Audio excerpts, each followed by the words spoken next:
Usually when we talk about the physical world around us, there's this baseline expectation of solidity, Right, right? yeah. You knock on a wooden table, you feel the hard grain against your knuckles, and your brain just, Mm. it simply registers it as reality. It's concrete. Exactly, it's just a given. Right.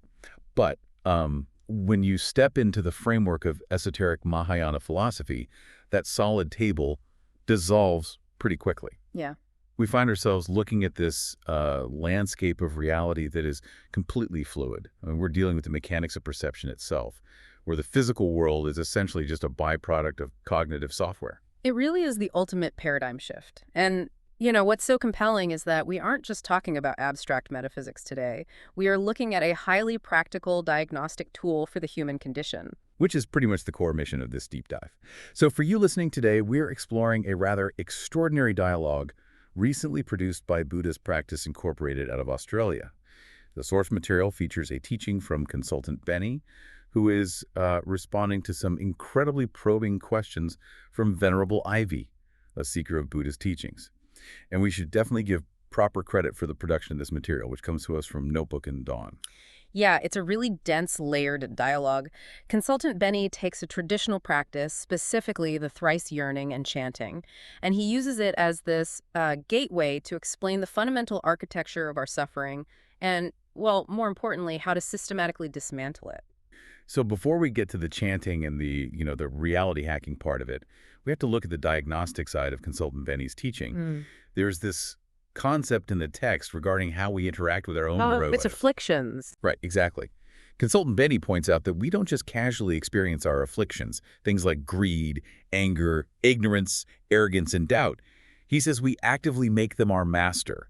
We essentially hand them the administrative passwords to our lives. We do. We really do. And he uses a pretty striking contrast to explain why this happens. I mean, in traditional Buddhist texts like the Heart Sutra, the ultimate goal is to reach a state of no hindrances. Okay, let's unpack this a bit. Right. So you want to empty the vessel, you remove attachments to achieve ultimate freedom. But consultant Benny looks at modern materialistic society and diagnoses it as essentially operating on an anti-Heart Sutra system. An anti-Heart Sutra. Wow. So instead of emptying the vessel, modern culture is actively trying to overfill it until it just cracks. Exactly. We are intentionally hoarding hindrances. We require the bigger house, the higher social status, the, complex financial portfolios, all of which demand our constant anxiety just to maintain them. Yeah, we become, as the translation phrases it, greedy and vast-minded in our desires rather than vast-minded in our awareness. That's spot on. The capacity for material greed is just this bottomless pit because it's constantly trying to solve an internal void with external objects. The text actually describes this state as being blind internally, but entangled externally. Blind internally, entangled externally. Yeah. We lose all sight of our fundamental nature because our cognitive bandwidth is entirely consumed by external entanglement. Like we are just chasing the next sensory input, eating, drinking, acquiring. I do want to push back on a specific piece of this diagnosis, though, because Venerable Ivy asks a really great question in the text about human paranoia, like why we constantly suspect others are out to get us. Ah, yes, the role of doubt. Right. And Consultant Benny's response is that doubt exists purely to protect greed. He says, if you are protecting your material attachments, you become paranoid, someone will take them. But, I mean, from an evolutionary standpoint, suspicion kept our ancestors alive. Sure. If you didn't doubt the rustling in the bushes or the intentions of a rival tribe, you literally didn't survive. So how does Benny's text reconcile a basic biological survival instinct with this idea that all doubt is just the guard dog of ego and greed? Well, it's a crucial distinction to make. Consultant Benny isn't really talking about the acute, momentary biological startle response that keeps you from stepping on a snake. Okay. He's addressing chronic psychological doubt, the kind of pervasive paranoia and suspicion that colors how you view your colleagues, your family, your society. That chronic doubt doesn't serve physical survival. It serves ego preservation. Oh, I see. Because think about it, if your primary goal in life is to cultivate inner wisdom, you generally assume good intentions in others because wisdom isn't a finite resource someone can just steal from your vault. Right, because it's not a zero-sum game. Precisely. But the material world is a zero-sum game. If your entire identity is staked on external accumulations like your reputation, your wealth, authority, you live in this constant low-grade terror of Yeah, loss. that makes sense. Consultant Benny argues that the more a person complains and the more they cynically doubt others' motives, well, the deeper their afflictions run. Their suspicion is directly proportional to how much illusory capital they are desperately trying to protect. So we are basically operating as paranoid servants to our own desires, completely blind to the fact that we put ourselves in this prison to begin with. Exactly. And if we recognize that, the question naturally becomes, how do we break out? The source text points to this thrice yearning and chanting practice. But let's look at the actual mechanics of this. Consultant Benny emphasizes that it involved gathering an assembly to chant with one mind and one voice, but he's pretty brutal about the execution. Very brutal. Yeah, he says if your mouth is chanting but your mind is wandering, you are just deceiving the bodhisattvas. Right. It's absolutely not a passive ritual. It requires absolute cognitive synchronization. The exact phrase used in the text is seizing the will to find the source. Seizing the will. I mean, that's a highly aggressive term for a meditation practice, isn't it? Yeah. It implies this almost hostile takeover of your own mind. It does, yeah. It's not like gently nudging a wandering thought back to your breath. It's more like realizing the driver of your car is asleep at the wheel, heading for a cliff, and you have to violently snatch the steering wheel back just to survive. That's a great analogy. The aggression in that phrasing is completely intentional because the momentum of your external entanglements is just incredibly strong. You are wresting control away from a master your afflictions that absolutely does not want to yield. Right. And this is exactly why Consultant Benny outlines very strict architectural rules for the thrice yearning practice. You can't just casually participate in it. You must complete all 3 periods in order, and you must start the first period using the Amitabha Sutra, which is also known as the Infinite Life Sutra. Wait, why that specific sutra first? If the goal is just to, focus the mind, couldn't literally any complex chant work? Right. What is the underlying software code of starting with the Amitabha Sutra? It all comes down to establishing the correct baseline frequency for the mind. The Amitabha Sutra lays out the blueprint of the Pure Land. If you are trying to reconstruct your reality, well, you need the architectural plans first. You don't start by building the roof, right? Right, okay. So the Amitabha Sutra focuses the mind on infinite light and infinite life, which are qualities of the true mind, not the physical body. By forcing your linguistic and auditory processing centers to engage entirely with the concept of the infinite, you actively starve the ego's default mode network. You methodically peel back those layers of finite worldly attachments. And the crucial pivot Consultant Benny makes here is redefining where this Pure Land actually is. I mean, it's not a geographical paradise waiting for us after death. The Pure Land is the internal mind. It is a state of total cognitive clarity. Which naturally requires us to define what the mind actually is in this framework. And this is where Consultant Benny draws heavily from the Surangama Sutra to introduce the ultimate paradigm shift regarding our entire existence. Okay, here's where it gets really interesting. This is the Matrix-style revelation we touched on earlier.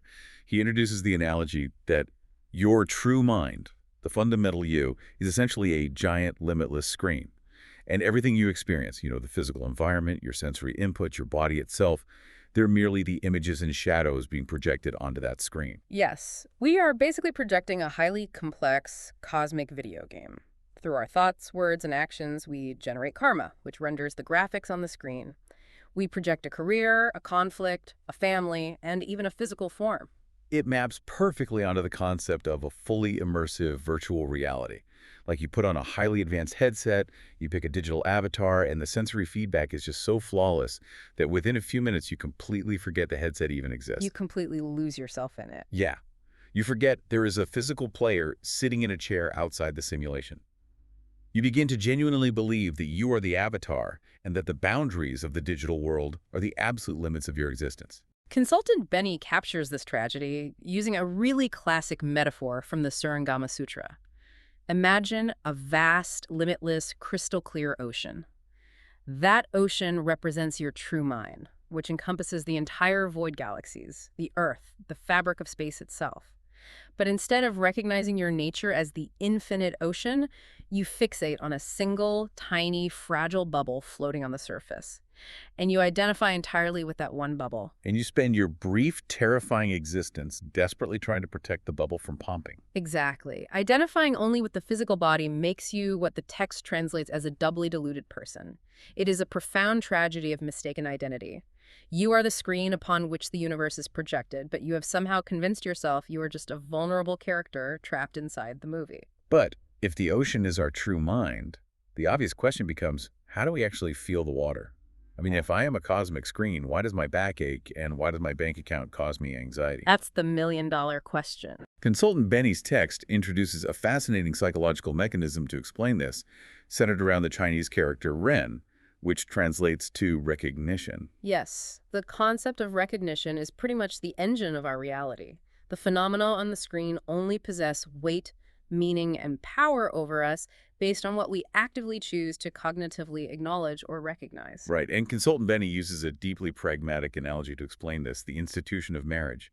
He says two people can cross paths 100 times and feel absolutely nothing. They're just phenomena on a screen. But the exact moment they cognitively and legally recognize the relationship, a completely new reality is forged. They become family. The reality of that bond is sustained entirely by their mutual recognition of it. And if they divorce, they are simply withdrawing that cognitive recognition. The physical people haven't disappeared, but the reality of their bond has dissolved. Yeah, that makes total sense. And Consultant Benny applies this to material goods as well. Think about a smartphone sitting on a display table in a store. It's just an object. If someone knocks it over and shatters the screen, you don't feel a spike of adrenaline. But the moment you purchase it and cognitively recognize it as mine, you are suddenly vulnerable to it. You only have dominion over and suffer for what you claim through recognition. I understand the mechanism of recognition, but let's push back on the ethical implications of this philosophy for a second. If my body, my family, and the physical world are all just projections on a screen, and their reality only exists because I recognize it, how do we avoid falling into complete nihilism? Right. That's a very common concern. If it's all an illusion, why should I practice compassion? If someone is suffering on the screen, why help them if they are just a shadow? It's definitely the most common trap when approaching Mahayana philosophy, and Consultant Benny navigates it by clarifying the specific nature of the screen itself.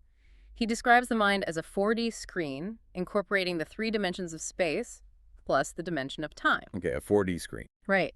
So the phenomena playing out on this screen are an illusion, but not in the sense that they don't exist. They possess what the text calls illusory existence, or huanyu. Meaning they are experiential but fundamentally unstable. Exactly. They're in a constant state of decay, mutation, and flux through time. Think of it like a dream. When you wake up, you realize the dream was an illusion, but you don't deny that the experience of the dream occurred. Right. Illusory existence means you interact with the phenomena, you exercise compassion within the framework of the game, but you just don't attach permanent reality to it. You relieve the suffering of the avatar without forgetting that it is ultimately an avatar. So the images on the 4D screen are the illusory existent. They are the dream. Yeah. But the screen itself, the true mind, is the absolute reality. Which brings us to the really profound conclusion of the text. Consultant Benny reveals the architecture of this true mind through the framework of the 3 gates of liberation. The ultimate screen is defined as being empty, signless, and wishless. Let's spend some time on this because these terms often get misinterpreted in Western contexts as meaning something bleak or, passive. When Benny says the true mind is empty shunyata, he doesn't mean a dark, depressing void, right? No, not at all. Empty in this context means it is completely devoid of independent, fixed self-nature. The screen has no inherent picture painted on it. Because it is empty of a fixed identity, it possesses infinite potential.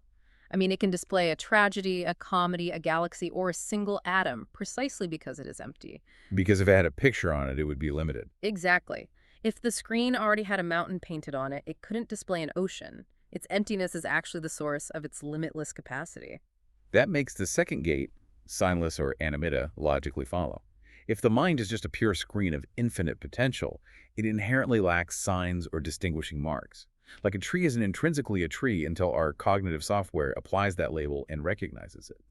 The true mind operates before the labels are applied, outside of duality. And that realization naturally triggers the 3rd gate wishless or apranihita. If you truly recognize that you are the infinite, empty, signless screen, and that every phenomenon is just a temporary projection made of your own fundamental nature, what could you possibly wish for? There's nothing to acquire. If you are the entire ocean, you don't experience a desperate thirst for a single drop of water. You already encompass it all. Exactly.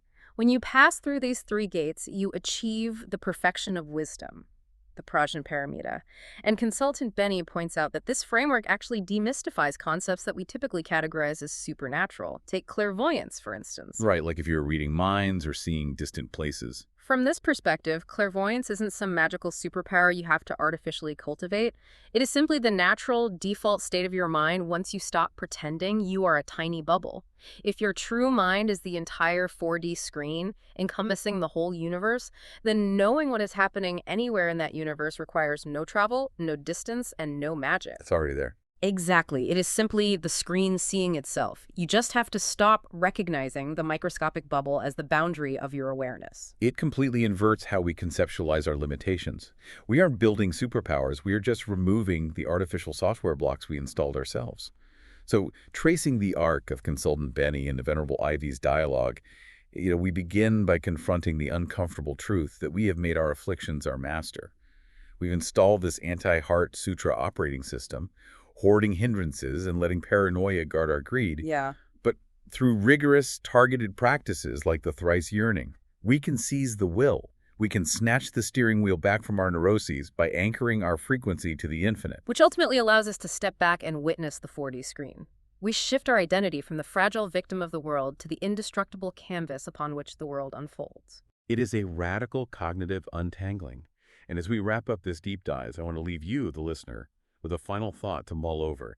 Building on this idea of the 4D screen and cognitive recognition, we've talked about how your individual recognition builds your reality. But what happens when we scale this up? If billions of individual bubbles all cognitively recognize the exact same illusion on the screen at the exact same time, say, the value of a currency or the borders of a nation, does that shared recognition effectively hardcode the illusion into a temporary shared reality? And if so, what would happen to the physical structures of our world if a critical mass of people simply chose to shift their recognition simultaneously? Something to think about.